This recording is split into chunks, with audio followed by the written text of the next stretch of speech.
በአሁኑ ሰዓት የአሜሪካ ልዕለ ኃያልነት በሁለት እሳታማ ግንባሮች መካከል ተወጥሮ ታሪክ አይቶት የማያውቀው እጅግ አስጨናቂ ፈተና ውስጥ ወድቆ ይገኛል። በአንድ በኩል በመካከለኛው ምስራቅና በፋርስ ባህረ ሰላጤ አካባቢ ከኢራን ጋር የገባችበትና ኦፕሬሽን ኤፒክ ፊውሪ በሚባል መጠሪያ የሚታወቀው ደም አፋሳሽ ጦርነት የሀገሪቱን ወታደራዊና የፋይናንስ አቅም እያሟጠጠው ሲሆን፣ በሌላ በኩል ደግሞ በገዛ አገሯ ምድር ላይ ተፈጥሮ በለቀቀችው የሰደድ እሳት መቅሰፍት አሜሪካ በእሳት እየተለበለበች ትገኛለች።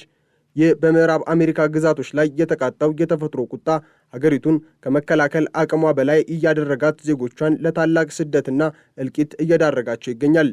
ዛሬ የምንመለከተው ይህ እጅግ ሰፊና ጥልቀት ያለው ትንታኔ አሜሪካ በውጭ ጦርነትና በውስጥ መቅሰፍት መሃል ተከባ የገባችበትን አሰቃቂ አጣብቂኝ፣ የነፍስ አድን ሰራተኞች ሕይወት በከፍተኛ ሁኔታ እየተቀጠፈበት ያለውን አዲሱን የወታደራዊ መሰል ሁሉንም እሳት የማጥፋት ፖሊሲ እንዲሁም የኢራን ጦርነትና የአገር ውስጥ ሰደድ እሳት ተዳምረው የአሜሪካን የደህንነት መዋቅር እንዴት እያፈራረሱት እንደሆነ በዝርዝር የሚዳስስ ይሆናል። አሜሪካ አሁን ያለችበት የሰደድ እሳት ወቅት በታሪኳ እጅግ አውዳሚና ደም አፋሳሽ ሆኖ ተመዝግቧል። እንደ ብሔራዊ የመረጃ ማዕከላት ዘገባ ከሆነ እስካሁን ድረስ 2.6 ሚሊዮን ሄክታር የሚጠጋ መሬት በእሳት ጋይቷል። ይህም በአውሮፓ ከደረሰው ውድመት በ5 እጥፍ የሚበልጥ አሰቃቂ ቁጥር ነው። ይሁን እንጂ የዚህ ዘመን እጅግ አስደንጋጭ ክስተት የነፍስ አድን ሰራተኞች በነበልባል ተከበው የሚረግፉበት ሁኔታ ባለፉት 20 ዓመታት ውስጥ ከፍተኛ ደረጃ ላይ መድረሱ ነው። በአሁኑ ወቅት 12 የሚሆኑ የእሳት አደጋ ክስተቶች የተመዘገቡ ሲሆን ይህም ከ2006 ዓመት ወዲህ የታየ አሰቃቂ ሪከርድ ነው። ኢንትራፕመንት ማለት የነፍስ አድን ሰራተኞች እሳቱን ለመከላከል ሲጥሩ ነበልባሉ በድንገት አቅጣጫውን ቀይሮ የሚሸሹበትን መንገድ ሲዘጋባቸውና በሞት ወጥመድ ውስጥ ሲወድቁ የሚፈጠር እጅግ አስጨናቂ ሰከንድ ነው። በዚህም ምክንያት እስካሁን 6 ጀግኖች ሕይወታቸው ሲያልፍ በደርዘን የሚቆጠሩ ደግሞ ለከባድ የአካል ጉዳት ተዳርገዋል። የዚህ ሰቆቃ ትልቁ ማሳያ በኮሎራዶ ግዛት በኖልስ እሳት ላይ የደረሰው እልቂት ነው።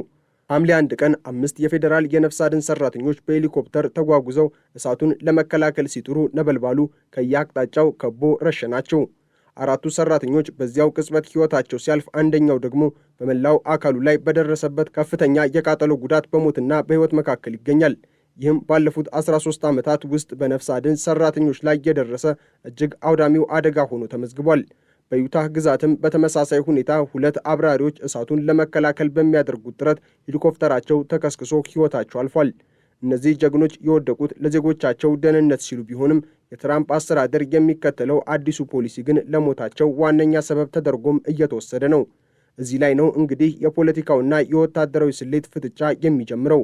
ፕሬዝዳንት ዶናልድ ትራምፕና የአስተዳደራቸው ባለሥልጣናት ሁሉንም እሳት በአንዴ የማጥፋት ስትራቴጂን እንዲከተሉ ለነፍስ አድን ሰራተኞች ጥብቅ ትዕዛዝ ሰጥተዋል። የግብርና ሚኒስትሯ ብሩክ ሮሊንስ ለሰራተኞቻቸው በጻፉት ደብዳቤ የመጀመሪያውና ዋነኛው ቅድሚያ የሚሰጠው ጉዳይ እሳቱ ገና በጅምር ላይ እያለ በኃይል መምታትና ማጥፋት እንደሆነ አሳስበዋል።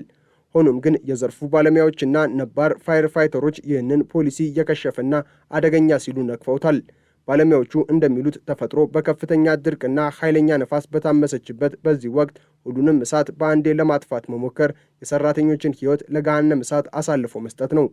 የቀድሞ የደን አስተዳዳሪ ስኮት ፊትዝዊሊያምስ እንዳሉት ይህ ፖሊሲ ወደ 20ኛው ክፍለ ዘመን ወደ ነበረውና ለዛሬው የሰደድ እሳት ቀውስ ምክንያት ወደ ሆነው የተሳሳተ አካሄድ መመለስ ነው። አሜሪካ በገዛ ቤቷ እንዲህ ባለ የሰደድ እሳት ስትቃጠል፣ በትይዩ ደግሞ በመካከለኛው ምስራቅ ከኢራን ጋር የከፈተችው ጦርነት የአገሪቱን አቅም ሽባ እያደረገው ይገኛል። ፕሬዝዳንት ትራምፕ በኢራን ላይ የጣሉት የባህር ከበባና የአየር ድብደባ የነዳጅ ዋጋን ሰማይ በማድረስ የአሜሪካን ኢኮኖሚ በእርጥብ ጭድ ላይ አስቀምጦታል። የፔንታጎን መረጃ እንደሚያሳዩት ለኢራን ጦርነት የሚወጣው ወጪ $29 ቢሊዮን የደረሰ ሲሆን ይህ ግዙፍ ሀብት ከሀገር ውስጥ የአደጋ መከላከልና ከማኅበራዊ ዋስትና በጀቶች ላይ የተቆረሰ ነው። በ2025 ዓ.ም ብቻ በትራምፕ አስተዳደር የተከናወነው የ6,000 የደን አገልግሎት ሰራተኞች ቅነሳ ለሰደድ እሳት መከላከያ የሚውለውን የሰው ኃይል ክፉኛ አዳክሞታል። ይህም ማለት አሜሪካ በውጭ አገር ጦርነት ለማሸነፍ ስትጣጣር፣ በሀገር ውስጥ ግን ሰደድ እሳቱን ለመከላከል የሚያስችል በቂ ሰራተኛና መዋቅር አጣ ትገኛለች። ወደ ዋሽንግተን ግዛትና ወደ ስፖካን አካባቢ ስንመለስ ሁኔታው ይበልጥ አሰቃቂና የቁም ቅዠት ሆኖ እናገኘዋለን። በስፖካን ዙሪያ ብቻ ከ1100 በላይ ቤቶችና የንግድ ተቋማት በአንድ ጀንበር ወደ አመድነት ተቀይረዋል። 3 ታላላቅ እሳቶች 8000 ኤከር መሬት በመዋጥ በ10 ሺዎች የሚቆጠሩ ቤተሰቦችን በጥቂት ደቂቃዎች ውስጥ ለቃችሁ ውጡ በሚል ትዕዛዝ መጠለያ አልባ አድርጓቸዋል። የቀለጠው ብረትና ወደ ትቢያነት የተቀየሩት ቤቶች የሚያሳዩት ምስል አሜሪካ በአሁኑ ወቅት ያለችበትን ትክክለኛ ገጽታ ቁልጭ አድርጎ ያሳያል። የሚገርመው ደግሞ በዚህ ሁሉ ውጥረት መሃል 26 የሚሆኑ የድሮን ጣልቃ ገብነት ክስተቶች መመዝገባቸውና ይህም የነፍስ አድን አውሮፕላኖች ስራቸውን እንዲያቆሙ ማድረጉን የሀገሪቱን የደህንነት ክፍተት ዳግም ያጋለጠ ነው። በካናዳ በኩልም ሁኔታው ተመሳሳይ ነው። በብሪቲሽ ኮሎምቢያ ግዛት ከ20 ሺህ በላይ ሰዎች ከመኖሪያቸው የተፈናቀሉ ሲሆን ፈጣን የሆነው ሰደድ እሳት የሰላማዊ ዜጎችን ቤት አመድ እያደረገ ይገኛል። የ65 ዓመቷ ላውሪ አለን በሕይወቴ እንዲህ ያለ ነገር አይቼ አላውቅም በማለት የሰነዘሩት ቅሬታ በመላው ሰሜን አሜሪካ ነዋሪዎች ዘንድ ያለውን ከፍተኛ ጭንቀትና ተስፋ መቁረጥ ያንጸባርቃል። የአሜሪካና የካናዳ መንግስት በኢኮኖሚና በፖለቲካዊ ጉዳዮች ቢጣሉም ተፈጥሮ ግን ሁለቱንም ሀገራት በአንድ የእሳት ሰንሰለት አስራ አብራ እያቃጠለቻቸው ትገኛለች።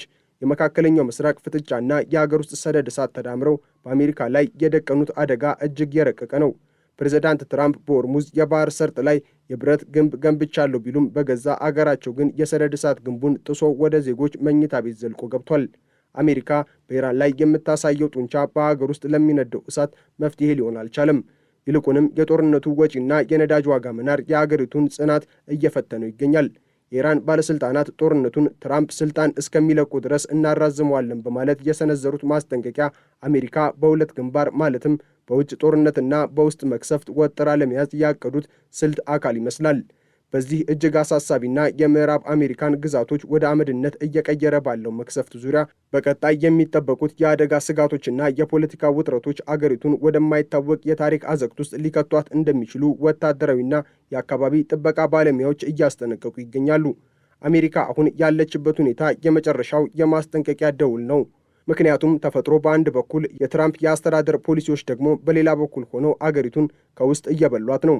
በቀጣይ ቀናትና ወራት ሊከሰቱ የሚችሉትን እጅግ አስፈሪ ሂደቶች በዝርዝር ስንመለከት 4 ዋና ዋና ነጥቦች ጎልተው ይታያሉ።